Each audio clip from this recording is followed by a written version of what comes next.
Welcome to my YouTube channel.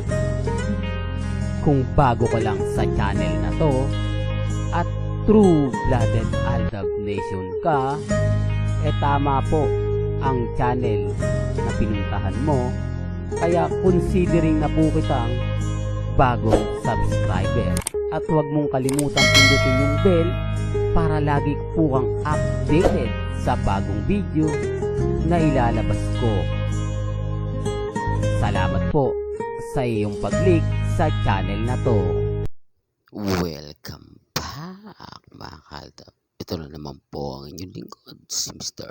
Destiny. At siyempre panibagong update, panibagong video na naman po tayo. Ito yung pinaka-latest po kay Main Paul Garson na naispatan nga po raw sa Bello Medical Group sa Tomas Morato. Marami nagsasabi na kasi taping ng Love Siargao, kaya naandun yan. Kaya pupunta ng Siargao yan si Main Paul Garson at pupuntahan niya si Richard Paul Garson. Marami na naman magagalit sa akin nito.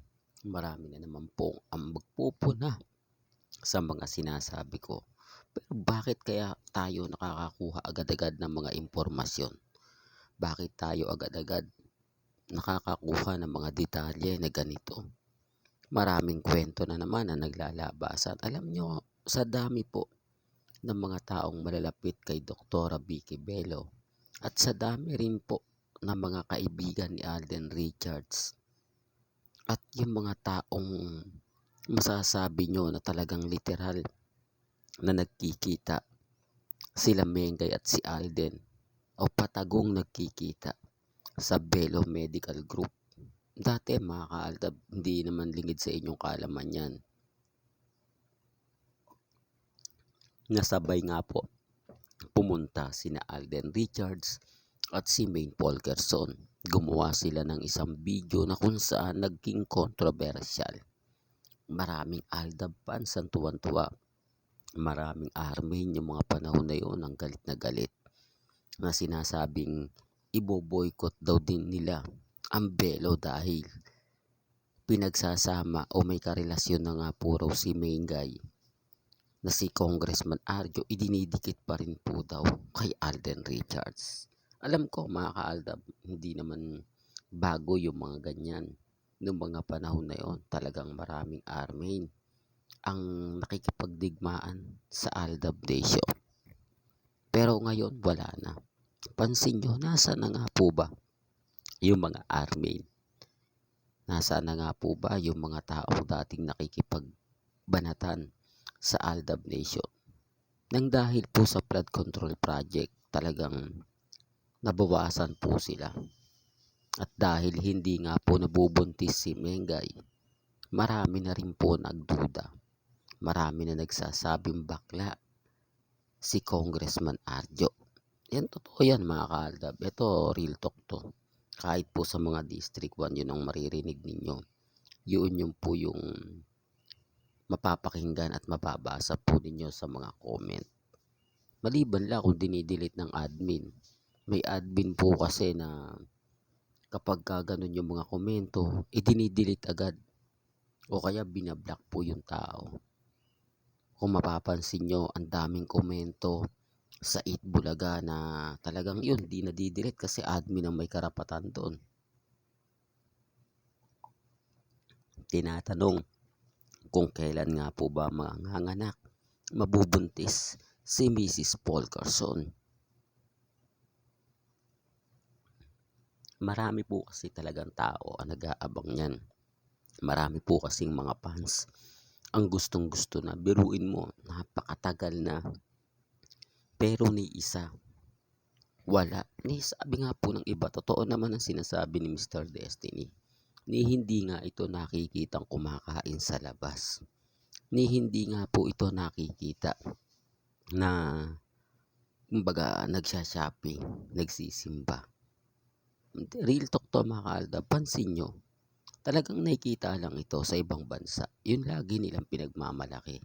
Sino naman kasi makakita sa ibang bansa na mga Pilipino? Maliban lang po kung talagang pumupunta silang magkasama. Kaya lang wala magpo-post lang si Mengay o yung admin ni Main ng ganito ganyan. Marami nang naniniwala. Pero ngayon kita nyo wala. Nakapagtataka, nakakapagduda kasi ng mga panahon po na wala pa yung flood control project. Abay lipad ng lipad si Main. Po ba magugulat ka, nasa Singapore, nasa Hong Kong, yung mga edited video picture na ginagamit po nila.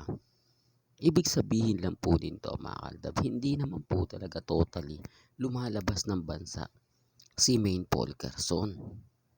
Taliwas sa mga sinasabi. Unti-unti na nga pong lumalabas yung katotohanan. Unti-unti na nga pong nagkakaalaman. Unti-unti na nga pong ito na, ibinibigay na yung saya, ibinibigay na yung sigla.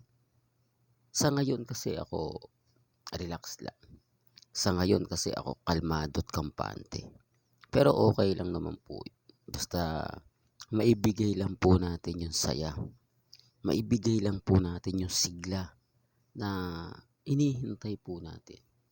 Maibigay natin yung gusto nating iparating. Gusto nating sabihin. Gusto nating ipaliwanag. Sinasabi ko to mga kaldab para lang po sa mga taong hanggang ngayon nagtatanong. Sinasabi ko ito sa mga taong hanggang ngayon inis na inis, galit na galit. Kaya lang okay lang yan, relax nga lang po ako kalmado at kampante.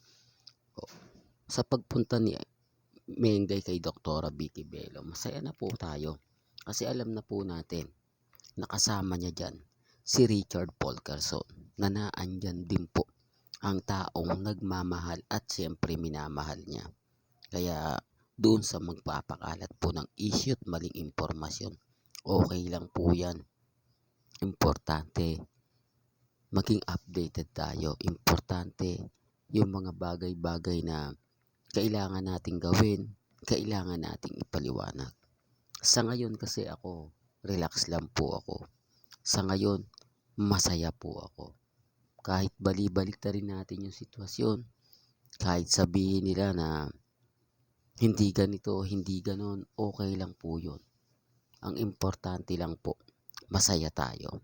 Ang importante lang po, lahat ng mga taong nasa paligid po natin na nagmamahal po kila Mengay, kay Alden, maging matatag, maging kampante. Lalo na po ngayon na happy weekend, happily bonding moment. Ito yung isa sa rason na gustong gusto ko. Ito yung pinopost dati nila Main, nila Alden, na kapag weekend, family bonding. Hindi mo alam kung nasaan, hindi mo alam, hindi mo makikita, pero alam po natin kung saan yung dalawa. Sabi nga at paulit-ulit kong sinasabi, ayon kay Tatay Dab, huwag nyo nang hanapin ng wala. Alam naman po natin kung sino yung magkasama. Doon sa mga mensahe ni Tatay Dab na kahit matagal na kahit sabihin nyo na ilang years na yan, napakasarap balik-balikan. Napakasarap isipin, lalo na nga po kapag hindi natin nakikita, napapanood si Main Paul Quezon, si Alden Richards. Alam natin kung sino nga po ba talaga yung totoong magkasama. Hindi po ba? O marami na naman magre-react sa akin yan. Marami na naman magkukomento. Paulit-ulit lang naman ang kinukwento ni Mr. Destiny. Paulit-ulit lang naman ang mga pinopost ni Mr. Destiny.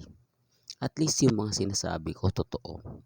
Hindi plastic, hindi lang para sa views, hindi lang para sa subscriber. Sinasabi ko to para po sa lahat.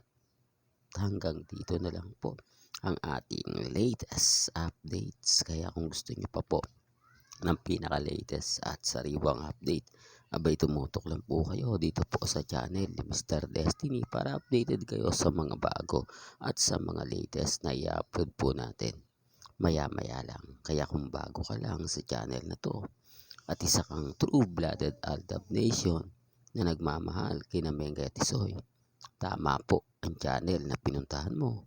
Kaya consider na po kitang bagong subscriber. At huwag mong kalimutang i-share ang mga video po natin sa mga mami, sa mga titas at sa mga senyor. Hanggang sa muli, salamat po sa panonood at pakikinig.